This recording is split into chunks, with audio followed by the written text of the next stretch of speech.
Praise the lord. ప్రభు యేసుక్రీస్తునామమున శుభాభివందనాలు తెలియజేస్తూ ఉన్నాను. నీ జీవితంలో గనక ఆత్మీయ రక్షణ లేకపోతే నీ బ్రతుకు శూన్యము, నీ బ్రతుకు వ్యర్థము. యేసుక్రీస్తు నీకు రక్షకుడు కాకపోయినట్లయితే నీకు ఎన్ని ఉన్నను అవన్నీ కూడాను సున్నా. మేడ మిద్దెలు ఉన్నా, ఎన్ని భవనాలు ఉన్నా, ఎన్ని అపార్ట్మెంట్లు ఉన్నా, లేకపోతే ఎన్ని పొలాలు ఉన్నా, ఎన్ని స్థలాలు ఉన్నా, ఎంత బంగారం ఉన్నను, ఎన్ని కార్లు ఉన్నను, నీ జీవితంలో గనక క్రీస్తు లేకపోతే నీ బ్రతుకంతా సున్నా. ఎందుకంటే ఈ జీవితం తర్వాత మరొక జీవితం ఉన్నదని నువ్వు ఎరిగినట్లయితే నీవు ఆత్మీయ రక్షణను కలిగి ఉండాలి.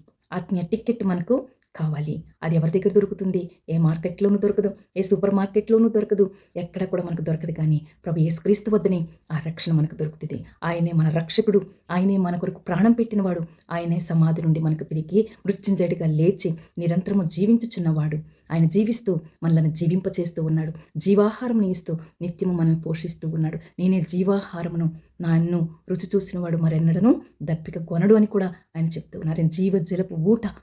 జీవజలపు ఊటైన ఆయన మనం మరవకూడదు. కానీ మనము బ్రద్దలై నీళ్లు నిలవని తొట్లను తొలిపించుకున్నట్టు కంటే జీవజలపు ఊట అయినటువంటి ఆ ప్రభువుని కనుక మనము ఆధారం చేసుకున్నట్లయితే మన జీవితంలో నిత్య రక్షణ ఆనందము ఉంటుంది, సంతోషం ఉంటుంది. ఏమున్నా లేకున్నా ఆయనే మన జీవితానికి సమస్తమై ఉంటారు.